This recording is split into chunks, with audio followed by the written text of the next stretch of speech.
Assalamualaikum warahmatullahi wabarakatuh. Apa kabar Anda pemirsa dan juga pendengar Mutiara Pagi RRI Bandung? Senang sekali tentunya saya Alan Albana bisa kembali hadir membersamai Anda di hari ini, di mana hari ini kita akan membahas mengenai topiknya menjaga kebugaran lahir batin gitu ya, yang mana seperti kita ketahui bahwa Rasulullah Shallallahu Alaihi Wasallam dalam hidupnya itu begitu sangat sehat, bahkan sakitnya pun bisa terhitung. Nah, bagaimana sudut pandang Islam memahami ya terkait dengan keutamaan bagaimana kita menjaga kebugaran lahir dan batin? Alhamdulillah di studio kami sudah hadir narasumber yaitu Bapak Ustadz Dr. Andes Haji Tatang Heryana MAG. Assalamualaikum warahmatullahi wabarakatuh Pak Ustadz. Waalaikumsalam warahmatullahi wabarakatuh. Sehat Pak Ustadz? Alhamdulillah. Alhamdulillah. Wah, ini Pak Ustadz sudah fresh sekali, sudah segar sekali. Ini terkait dengan topik hari ini Pak Ustadz, yaitu menjaga kebugaran lahir batin. Itu seperti apa Pak Ustadz, boleh disampaikan? Pemirsa Mutiara Pagi yang dirahmati oleh Allah, semoga semuanya hari ini sehat walafiat. Amin. Allah anugerahkan kepada kita keberkahan umur, keberkahan kesehatan, keberkahan lahir batin, juga keberkahan kehidupan keluarga kita. Tidak ada yang dapat memungkiri bahwa setiap kita, Kang Alan, itu merindukan kebahagiaan. Nah, dari sekian banyak metode agar kita meraih kebahagiaan itu adalah kita dianugerahi kesehatan. Nah, maka sehat itu pada hakikatnya adalah amanah Allah. Ya. Maka memelihara amanah, menjaga amanah itu adalah perbuatan yang mulia. Maka manakala kita menyalahi amanah, itu adalah perbuatan hianat. Hianat itu dalam ajaran Islam dikenal sebagai ciri orang munafik. Dan orang munafik tempatnya Quran menegaskan pidarkil asfal, di neraka yang paling bawah. Artinya apa? Kalau kita menyia-nyiakan anugerah Allah berupa kesehatan ini, maka kita tidak akan pernah ketemu dengan kebahagiaan itu. Nah, oleh karena itu, maka mudah-mudahan obrolan kita di pagi ini kita ingin menyegarkan kembali bagaimana kita bisa menjaga amanah berupa kesehatan ini dengan menyebut menjaga kebugaran lahir batin gitu ya. Nah, paling tidak kita membagi pada dua sesi, Kang Alan. Satu wilayah jasmani, yang kedua wilayah rohani. Meskipun ini nanti Pak memiliki keahliannya masing-masing, dan para ahli di bidang ini juga sudah banyak memberikan pencerahan kepada kita bagaimana agar kita mampu menjaga kebugaran lahir batin. Bagi kita umat Islam tentu dua dimensi ini harus terjaga dengan baik. Bukan hanya lahirnya, bukan hanya batinnya, tapi sebagaimana doa kita dan yang dikenal dengan doa sapu jagat, kita pun ingin hasanah fid dunya wa hasanah fil akhirah. Maka karena kita makhluk dua dimensi begitu, yaitu ragawi, fisik, juga ada rohani. Rohani terdiri dari dua, yaitu ruh dan nyawa. Karena nyawa itu berkaitan dengan hidup mati. Kalau ruh itu urusannya dengan Tuhan, gitu ya. Sehingga kita ini harus mampu menjaga dua hal ini. Nah, untuk menjaga kebugaran jasmani, maka paling tidak sedikitnya 4, Kang Alan, yang harus mendapatkan perhatian setiap kita. Yang pertama, berperilaku hidup bersih. Ini Quran mengajarkan itu kepada kita, ya. Bahasanya kita ini harus berperilaku hidup bersih. Bahkan beberapa kaidah yang kita temukan bahwa an-nadofatu minal iman begitu. Ini menunjukkan bahwa perilaku bersih itu baik lingkungan, baik fisik, pakaian, ini bagian penting yang harus dapatkan perhatian. Ya. Yang kedua adalah pastikan agar fisik kita ini sehat, bugar, makanan halalan thayyiban. Ya, halal artinya bersih, baik dari sisi datnya, ainihi, maupun transaksinya, maupun cara mengolahnya, maupun cara mendistribusikannya. Ini adalah halal. Yang kedua thayyib. Thayyib itu artinya bergizi.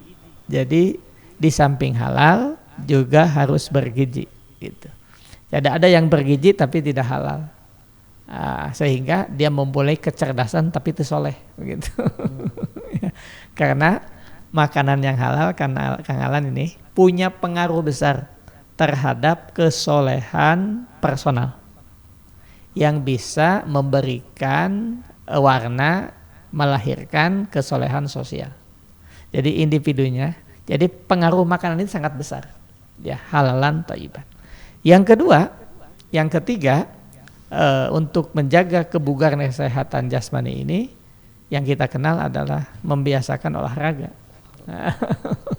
Ya, maka Rasul pun mengajarkan cara berenang begitu, cara memanah, cara berkuda dan lain sebagainya. Kemudian itu diimprovisasi oleh kita dengan berbagai hal-hal yang dapat meningkatkan atau menjaga kebugaran kesehatan kita ini. Dan yang keempat adalah untuk menjaga kebugaran jasmani kita. Yang keempat adalah istirahat yang cukup. Jangan dianggap sepele ini, makanya Allah mengajarkan kepada kita bahwasanya waja'alna naumakum subata. Jadi Allah menciptakan malam ini untuk kita istirahat. Jadi karena jasmani punya hak untuk istirahat. Nah, oleh karena itu dinasehatkan oleh penyanyi legendaris kita itu, begadang jangan begadang. Ini ada pesan juga di situ, karena untuk menjaga kebugaran jasmani kita, untuk memulihkan energi kita, kan kita juga perlu istirahat. Kendaraan saja kalau diporsir terus bisa coplok itu. Nah, oleh karena itu kita semua mudah-mudahan seringkali kita ini mengabaikan yang ini, ya. Hanya karena mengikuti kesenangan, mengikuti hobi, mengikuti hal-hal yang lainnya, sehingga kita mengabaikan waktu istirahat. Ya. Waktu malam itu memang didesain, dirancang oleh Allah sedemikian rupa supaya kita bisa istirahat. Bahkan para ahli kesehatan menyebutkan bahwasannya istirahat itu paling telat itu jam 11, itu jam 10 kita sudah istirahat, karena ada dalam tubuh kita ini memerlukan perhatian serius daripada kita semua. Nah, bila sedikitnya 4 poin ini, Kang Alan. Pertama, berperilaku hidup bersih. Yang kedua, memastikan makanan, minuman kita halalan thayyibah. Yang ketiga, kita membiasakan berolahraga yang sederhana, jalan kaki begitu, tapi itu rutinitas.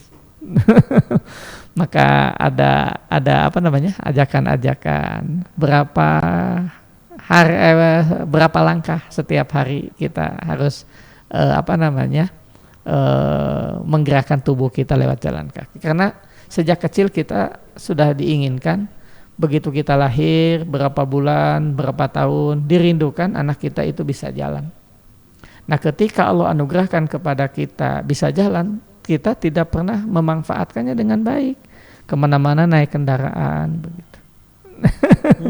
Ya, padahal kaki ini kalau tidak difungsikan nanti dicabut lagi fungsinya oleh Allah. Mau apa kita? Nah, itu bagian dari kita mensyukuri nikmat Allah. Ternyata olahraga itu termasuk salah satu cara kita mensyukuri nikmat Allah, berkesehatan. Nah, ini yang kaitannya dengan kebugaran jasmani. Yang kedua, Kang Alan, kaitan dengan kebugaran rohani. Paling tidak kita mencatatkan ada 5, Kang Alan, agar rohani kita ini juga tetap bugar, terjaga kesehatan rohani kita. Yang pertama, memelihara kesempurnaan sholat 5 waktu bagi kita umat Islam. Bagaimana caranya? 1, berusaha khusyuk. Yang kedua, Kang Alan, di awal waktu. Yang ketiga, berjamaah. Yang keempat, dilakukan di masjid. Karena ciri orang sehat itu mampu melakukan interaksi sosial. Dan metode untuk menunjukkan kesolehan sosial, kesehatan sosial, senang berjamaah, membangun kohesivitas, membangun kebersamaan. Ini yang seringkali diabaikan, seringkali kita menganggap sudah cukup diri sendiri begitu, mungkin kategori egois dalam hidup ini, padahal ternyata betapa banyaknya hikmahnya kita bisa berjamaah. Maka untuk menunjukkan kebugaran rohani kita, rohani kita tidak punya masalah, rohani kita ini sehat, atau kita memiliki kolbun salim. Apa cirinya? Senang bergaul. Dan metode bergaul yang paling mudah adalah sholat berjamaah. Maka salah satu metode agar setiap kita mampu menjaga kebugaran jasmani kita, memelihara kesempurnaan sholat 5 waktu. Langkahnya khusyuk diusahakan. Yang kedua adalah di awal waktu, sebab kalau udah di akhir waktu sudah nggak ada yang jamaahnya, udah pada pulang, datang ke masjid tinggal sendirian. Yang ketiga adalah berjamaah, dan yang keempat adalah di masjid. Ini poin yang pertama kaitan dengan menjaga kebugaran rohani kita, menyempurnakan, menjaga kesempurnaan sholat 5 waktu. Yang kedua adalah menjaga sholat malam, gitu ya, dengan segala keutamaan, dengan segala keistimewaan, dengan segala fadilah di dalamnya. Bahkan kita senantiasa diberikan petunjuk oleh Al-Quran, dibimbing oleh Al-Quran. Di ayat 80-nya surah Al-Isra itu, Rabbi adkhilni mudkhala sidqi wa ahrijni mukhraja sidqi waj'alni min ladunka sultanan nasira. Dan ini adalah siapapun yang merindukan, Kang Alan, petunjuk Al-Quran, merindukan kemuliaan, merindukan keterhormatan dalam hidup ini, maka perhatikan sholat malam kita. Nah, yang kedua, yang ketiga adalah membiasakan tilawah Quran. Ya. Jadi Nabi mengajarkan kepada kita, Kang Alan, kalau 3 hari saja kita tidak tilawah Quran, kita sudah dianggap meninggalkan Al-Quran. Ya. Nah, oleh karena itu, maka para pencinta Mutiara Pagi, setelah sholat subuh barusan kita berzikir, salah satunya adalah bertilawah Quran. Nah, ini poin yang ketiga. Yang keempat, Kang Alan, untuk menjaga kebugaran rohani kita adalah menjaga sholat duha.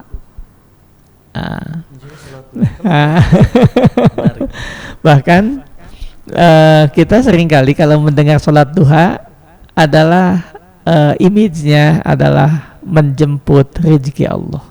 Allahumma in kana rezeki fis sama'i fa'anzilhu wa in kana fil ardi fa ahrijhu wa in kana mu'asiron fayasirhu wa in kana ba'idan faqribhu, kan begitu.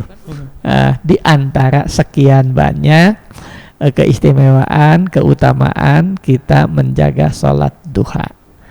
Yang terakhir di poin rohani ini, agar kita memiliki kebugaran rohani, Kang Alan, adalah membiasakan bersedekah. Begitu ya. Ini banyak sekali keistimewaan dan keutamaan kenapa kita dianjurkan dan diingatkan tentang sedekah ini. Bahkan ketika kita membaca Al-Quran, surah Al-Munafikun, surah ke-63 ayat 10, Kang Alan, ketika kematian datang menjemput kita, apa yang kita mintakan kepada Allah? Robbi laula ahortani ila ajalin qarib, Tuhan tangguhkan kematianku sebentar saja. Mau apa? Apa jawab kita? Apa sodako? Aku ingin bersedekah dulu. Ini menunjukkan betapa dahsyatnya, betapa luar biasanya makna dan hikmah sedekah dalam hidup ini. Bahkan Imam Bukhari, Imam Muslim meriwayatkan hadis kepada kita, menyampaikan hadis kepada kita dari Rasulullah SAW, bahwa setiap pagi Allah mengutus 2 malaikat. Ketika kita bangun pagi itu, kalau kita niatnya berdoa, malaikat berdoa tuh, ya Allah, jaga, berkahi hidupnya dan rezekinya. Tapi kalau kita bangun pagi tidak punya niat bersedekah, pelit, apa kata anak malaikat yang satu? Ya Allah, hancurkan orang ini rezeki dan usahanya karena pelit, begitu. Ini menunjukkan, apalagi sekarang ada gerakan yang luar biasa, Kang Alan, namanya gerakan sedekah subuh. Ini menunjukkan pesan sedekah itu begitu luar biasa, dan terkadang kita mengabaikan pesan-pesan itu. Kenapa? Karena kita seringkali terkontaminasi oleh hawa nafsu kita. Nah, poin ini yang seringkali membuat rohani kita ini tidak sehat karena pelit, gitu. Ya, jadi pelit itu penyakit ternyata. Ya, kenapa? Karena Allah yang Maha Rohim, Maha Rohman, Maha Rohim, Maha Pemberi, Maha memberikan rezeki dan segalanya. Nah, kalau kita melakukan itu, maka kita sudah meneladani yang Allah sampaikan dan ajarkan kepada kita lewat keteladanan Nabi Muhammad SAW. Jadi orang yang rohaninya sehat, yang hatinya bersih, yang jiwanya sehat, maka salah satunya dia senang bersedekah. Jadi kita tinggal memproteksi saja, Kang Alan, apakah kita ini sehat jasmani, sehat rohani atau tidak, itu saja jawaban. Jadi sebuah indikator ya. Iya, itu yang paling tidak menjadi poin penting untuk kita perhatikan. Jadi siapapun yang ingin merindukan kesehatan, kebugaran jasmani, rohani, maka 9 poin ini menjadi acuan dan pegangan bagi setiap kita. Nah, oleh karena itu, pendengar Mutiara Pagi yang dirahmati oleh Allah, di akhir tahun 1446 Hijriah, karena beberapa minggu ke depan kita akan ketemu dengan 1 Muharram 1447 Hijriah, maka kita pun akan mengevaluasi apakah rohani kita dalam perjalanan 1446 Hijriah ini masuk kategori yang sehat, yang bugar atau tidak. Maka poin ini menjadi catatan bagi setiap kita. Jadi bagaimana kemampuan kita menjaga kesempurnaan sholat 5 waktu, tepat waktu, di awal waktu, berjamaah di masjid. Tinggal dihitung saja. Sehari 5 waktu ini berapa kali kita berjamaah di masjid? Itu catatannya, Kang Alan. Jadi bagaimana kita memperbaiki rohani kita, bagaimana kita memperbaiki jiwa kita, maka 5 poin ini bisa menjadi catatan bagi setiap kita. Barangkali itu. Baik Pak Ustadz ya, itu tadi pendengar dan juga pemirsa Mutiara Pagi RRI Bandung, terima kasih Anda masih bersama kami tentunya. Bagaimana tentunya menjaga sebuah kebugaran lahir dan juga batin ya, tadi disampaikan juga mulai dari hidup bersih, kemudian mengkonsumsi makanan yang halal dan juga thayyib, berolahraga dan istirahat yang cukup gitu ya. Kemudian tadi secara batinnya pun juga sholat di awal waktu gitu ya, sempurnakan yang 5 waktu itu berjamaah gitu ya, kemudian ke masjid juga tilawah Quran dan juga bersedekah. Nah ini menarik sekali Pak Ustadz, di tengah kesibukan ya, tekanan hidup Pak Ustadz, wah ini fisik sudah mulai terlatih, terjaga gitu ya, namun ada satu sisi yang ketika menjalankan ibadah kenapa terasa hampa gitu. Berarti kan fisiknya sudah bugar, tapi hatinya masih ada yang kosong Pak Ustadz. Walaupun menjalankan sholat sudah, tilawatil Quran sudah, sedekah sudah, tapi kenapa ada masih ruang sisi yang kosong? Apa ini penyebabnya Pak Ustadz?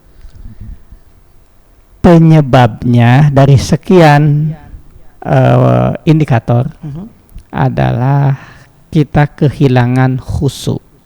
Sebab begini, di Quran surah Al-Mu'minun ayat 1 sampai ayat 13 sebetulnya paling tidak mengajarkan itu, bahwasannya apa hubungannya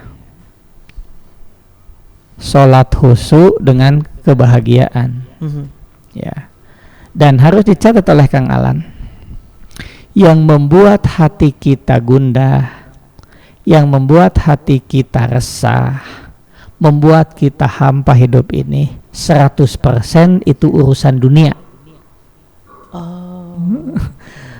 Kalau yang ada dalam hati kita, yang ada di memori kita itu urusan akhirat, yang kita ingat adalah urusan alam kubur, yang kita ingat adalah bagaimana dahsyatnya di alam mahsyar, maka kita akan merasakan pentingnya menjaga kehusuan dalam ibadah kita.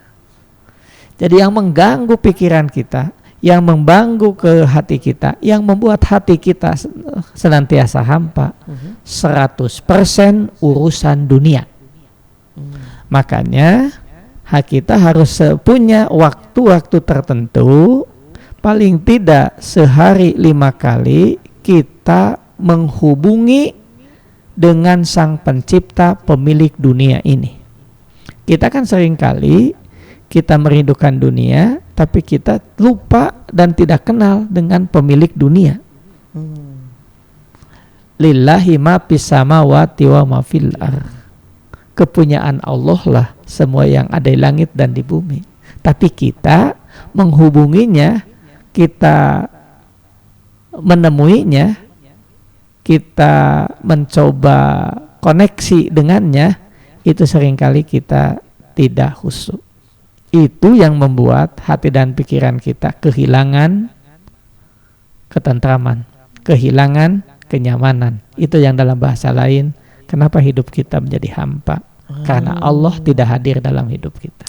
Itu tadi karena pentingnya bukan hanya sekedar menjaga kebugaran badan kita, tapi juga batinnya perlu diisi, salah satunya dengan khusyuk.